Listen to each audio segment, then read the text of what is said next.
नमस्कार दोस्तों, स्वागत है आपका हमारे इस YouTube channel study era by IITian में। आज जो टॉपिक हम लेकर आए हैं वो रैपिड नॉलेज के तहत एक SBI ने एक स्कीम लेकर आई है जो VRS स्कीम है एम्प्लॉयर्स के लिए। जो एम्प्लॉइज़ हैं उसमें जो काम करते हैं, जो भी इसमें काम करने वाले एम्प्लॉइज़ हैं उनके लिए एक स्कीम लेकर आई है VRS स्कीम।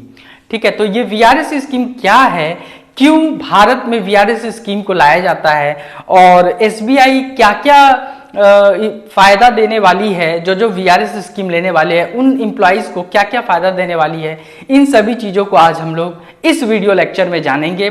बहुत ही इंपॉर्टेंट है, इससे कॉन्सेप्ट भी क्लियर होगा कि VRS एक्चुअली में होता क्या है, VRS को लाया क्यों जाता है। तो आइए वन बाय वन इसके एक एक पॉइंट को हम लोग स्टडी करते हैं, देखते हैं। देखिए VRS जो है, VRS का फुल फॉर्म क्या होता है, voluntary retirement scheme. Voluntary retirement scheme का मतलब क्या है कि खुद से रिटायर कर जाएं। इसमें आप खुद से रिटायर कर जा सकते हैं, ये आपके ऊपर निर्भर करता है। इसमें कोई हार्ड एंड फास्ट रूल नहीं है, इसमें कुछ कंपलसरी नहीं है। अगर आपको मन है तो आप VRS स्कीम ले सकते हैं, नहीं है तो नहीं ले सकते हैं। तो यहीं पे SBI ने एक VRS स्कीम लाया है अपने 30,000 एम्प्लॉयज के लिए जो उसमें काम कर रहे हैं उनके लिए ये स्कीम। तो 30,000 लोगों को VRS देने के लिए बात चल रही है SBI के द्वारा।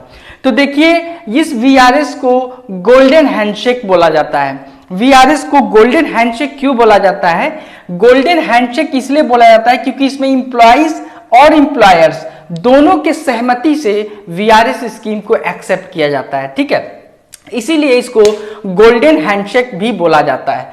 देख लीजिए, ये जो एक न्यूज एजेंसी चैनल है PTI एक न्यूज एजेंसी चैनल है, इन्होंने ये सारी चीजें रखी हैं। SBI के बारे में बताया है कि ये जो मैं आपको बता रहा हूं ये एक न्यूज एजेंसी जो है उन्होंने इस चीज को बताया है। ठीक है, उन्हीं का रेफरेंस है, उन्हीं के रेफरेंस को मैं ले रहा हूं। ठीक है, तो VRS ऐसे तो पेपर में भी ये आप लोगों ने देखा ही होगा। तो देखिए VRS की जरूरत क्यों पड़ी, VRS की जरूरत क्यों पड़ी? देखिए क्या है कि जो भी कंपनीज होती हैं वो डायरेक्ट अपने एम्प्लॉय को रिटायर नहीं कर सकती है। उनको रिटायर इसलिए नहीं कर सकती क्योंकि लेबर लॉज जो हमारे इंडिया में है वो बहुत ज़्यादा रिजिड है, स्ट्रॉन्ग है। तो इसीलिए डायरेक्ट आप रिटायर किसी को नहीं कर सकते हैं।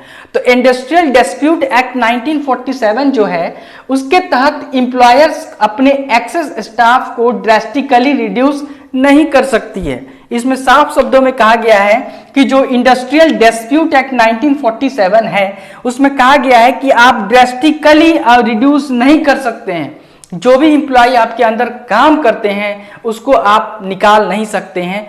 तो इसीलिए इस स्कीम को लेकर आया गया है, एक अल्टरनेट लीगल सॉल्यूशन इसको कहेंगे के तौर पर VRS को लेकर आया गया है। इस VRS के तहत बहुत सारे फायदे दिए जाएंगे।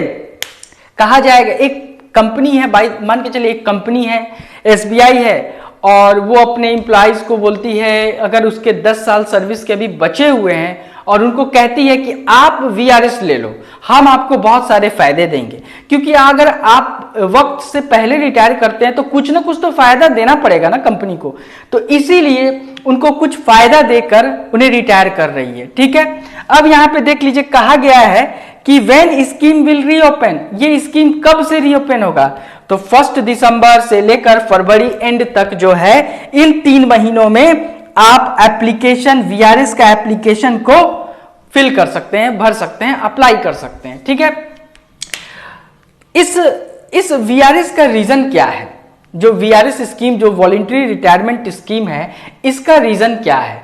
तो देखिए इसका रीजन, बहुत सारे रीजन होते हैं कि कोई बिजनेस है, रिसेशन मतलब क्या होता है? मंदी होता है, इसका मतलब होता है मंदी। कोई बिजनेस अगर मंदी में चल रहा आ गया है, ठीक है, तो इसके लिए भी VRS दिया जाता है। कमाई उतनी नहीं हो रही है, ज्यादा कमाई नहीं हो रही है कंपनी को, कंपटीशन बहुत ज्यादा बढ़ गया है जिसके वजह से क्या करना है? कॉस्ट कटिंग करनी है। ठीक है, यहां पर टेक ओवर्स हो रहा है, सरकारी कंपनियां प्राइवेट कंपनीज को दी जा रही हैं और मर्जर हो रहा है। बहुत सारे जो बैंक है उसको आपने देखा होगा कि बहुत सारे बैंक को मर्ज कर दिया गया है। तो इन सब वजह से वीआरएस स्कीम लाया जाता है। ठीक है, नई टेक्नोलॉजी आई जिसके कारण मैन पावर कम हो गया। ऑब्वियस सी बात है, ज्यादा टेक्नोलॉजी आएगी तो मैन पावर तो कम होगा ही। मैन पावर क्या हो गया? मैन पावर कम हो गया है। ठीक है, तो ये सभी जो है रीजंस हैं। जो एसबीआई है वो एक largest PSU public sector bank है, लार्जेस्ट पब्लिक सेक्टर बैंक है। और आप इसमें देख सकते हैं कि जो वीआरएस स्कीम लाई गई है, इसमें एसबीआई को पहले सरकार से अप्रूवल लेना पड़ता है कि वेदर हम ये स्कीम लाएं या नहीं लाएं। सरकार से अप्रूवल लेने के बाद ही वो इस स्कीम को लागू कर सकती है। ठीक है, तो ये सारी चीजें हैं। अब आ जाइए एलिजिबिलिटी में देख लेते हैं कौन कौन एलिजिबल होंगे। तो देख लीजिए, अगर जो एसबीआई में काम कर चुके हैं, जो काम कर रहे हैं उनको अगर एसबीआई में काम करते हुए 25 साल हो गया है, अगर उनको 25 साल काम करते हुए हो गया है तो वो वीआरएस ले सकते हैं, वो वीआरएस के लिए एलिजिबल हैं। या फिर जिनकी उम्र 55 साल हो गई है, जिनकी उम्र 55 साल हो गई है वो भी वीआरएस स्कीम ले सकते हैं, अवेल कर सकते हैं इस अपॉर्चुनिटी को। ठीक है ना, तो इस दोनों में कोई भी कंडीशन अगर उन्होंने फुलफिल किया है तो अप्लाई कर सकते हैं। ठीक है, और हालांकि ऐसा कहा गया है पीटीआई न्यूज एजेंसी के द्वारा कि ये कोई हार्ड एंड फास्ट स्कीम नहीं है।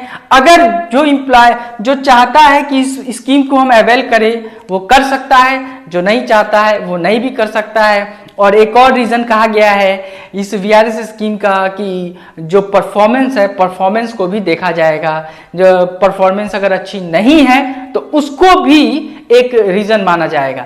तो आइए इसके बाद क्या क्या इस स्कीम के बारे में जानते हैं कि वीआरएस स्कीम है क्या, और कुछ बातें इसके बारे में जानते हैं। आइए आगे देखते हैं।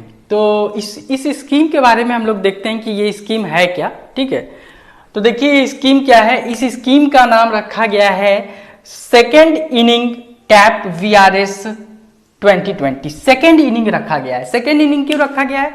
बाय द चांस मान के चलिए कि कोई इंप्लॉय है जिसका 10 साल का सर्विस बचा हुआ है। ठीक है, तो वो चाहे तो समय से पहले वीआरएस ले सकता है। और एसबीआई का कहना है कि परफॉर्मेंस बेसिस पे भी कुछ लोग हैं जो सैचुरेशन पॉइंट पे अगर चले गए हैं, इन द सेंस कि अगर उनका परफॉर्मेंस अच्छा नहीं चल पा रहा है, वो परफॉर्म अच्छा नहीं कर पा रहे हैं कंपनी में, अगर उनका प्रोफेशनल लाइफ और पर्सनल लाइफ एक साथ वो हैंडल नहीं कर रहे हैं, तो एक सेकेंड इनिंग वो खेल सकते हैं। वो सेकेंड इनिंग, इसलिए इसका नाम सेकेंड इनिंग टैप वीआरएस रखा गया है। तो कहा गया है एसबीआई के द्वारा कि अगर वो अपने प्रोफेशनल और पर्सनल लाइफ को हैंडल नहीं कर पा रहे हैं तो वो वीआरएस स्कीम को अवेल कर सकते हैं। उनके लिए एग्जिट रूट जो है, एग्जिट रूट बनाया गया है, एग्जिट रूट ले सकते हैं वो। ठीक है, यही इस स्कीम में कहा गया है। अब देख लीजिए क्या बेनिफिट्स दिए जाएंगे। अगर वीआरएस ले रहे हैं, टाइम से पहले रिटायर कर रहे हैं, तो कुछ तो बेनिफिट देना होगा ना। तो इसमें कहा गया है कि अगर मान के चलिए कि 10 साल का आपका सर्विस बचा हुआ है और टोटल सैलरी अगर जोड़े 10 साल तक तो 1 करोड़ रुपए अगर होते हैं, ठीक है, तो उसका 50% आपको एट इंस्टेंट डायरेक्टली दे दिया जाएगा जैसे ही आप वीआरएस स्कीम को अवेल कर लेते हैं। जैसे ही आपने वीआरएस स्कीम लिया, एट इंस्टेंट आपको 50% की 50 लाख रुपीस दे दिए जाएंगे। उसके साथ ग्रेच्युटी भी मिलेगा, पेंशन, पीएफ, मेडिकल फैसिलिटीज, ये सारी सुविधाएं मिलती रहेंगी। ठीक है ना, ये सभी सुविधाएं मिलती रहेंगी। इंप्लॉय को छोड़ा नहीं जाएगा, उन्हें बेसहारा नहीं किया जाएगा, ऐसा एसबीआई का कहना है। ठीक है ना, हालांकि एसबीआई ने कहा है कि ये कॉस्ट कटिंग के लिए नहीं है, इसको हम अपने एम्प्लॉयज को बेनिफिट्स देंगे। ठीक है, अब यहाँ पे क्या कहा गया, कैन दे डू री एम्प्लॉयड, कि क्या जो वीआरएस ले लेंगे वो फिर से इसमें एम्प्लॉय हो सकते हैं एसबीआई में। तो हो तो सकते हैं, बिल्कुल हो सकते हैं, लेकिन एसबीआई का कहना है कि एक कूलिंग ऑफ पीरियड होगा। कूलिंग ऑफ पीरियड का मतलब क्या है कि कम से कम 2 साल का गैप, एटलीस्ट 2 साल के बाद एसबीआई उनको फिर से ले सकती है। ठीक है, जैसे वीआरएस ले लिया गया और फिर से वो चाहते हैं कि वो एसबीआई में ज्वाइन करे, तो कम से कम 2 साल उनको वेट करना पड़ेगा, 2 साल रुकना पड़ेगा। कूलिंग ऑफ उसी को बोल रहे हैं, रुकना पड़ेगा, उसके बाद वो ज्वाइन कर सकते हैं। ठीक है, उसके बाद अगर वो चाहें तो ज्वाइन कर सकते हैं। अब देख लीजिए अभी की जो स्थिति है, एट प्रेजेंट जो वर्तमान की स्थिति है, जो एसबीआई में कितने इंप्लॉइज है अभी, तो टोटल अभी 2.49 लाख जो है अभी इंप्लॉइज है। ये मार्च 2020 का डिटेल रिपोर्ट है।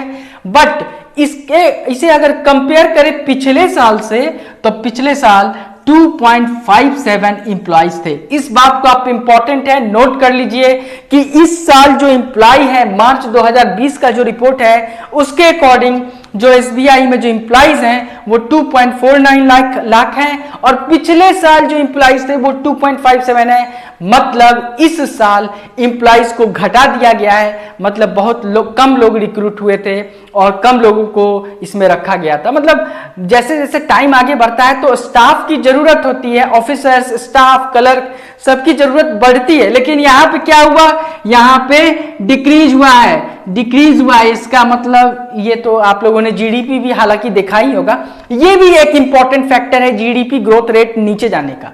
ठीक है, अब ये देख लीजिए कि अभी इस स्कीम के तहत कितने लोग एलिजिबल हैं, तो 30K लोग एलिजिबल हैं, जिसमें से 11,505 को ऑफिसर्स को रिटायर किया जाएगा और 18,625 स्टाफ, जितने भी स्टाफ होंगे वो लोग इस वीआरएस स्कीम को अवेल कर सकते हैं।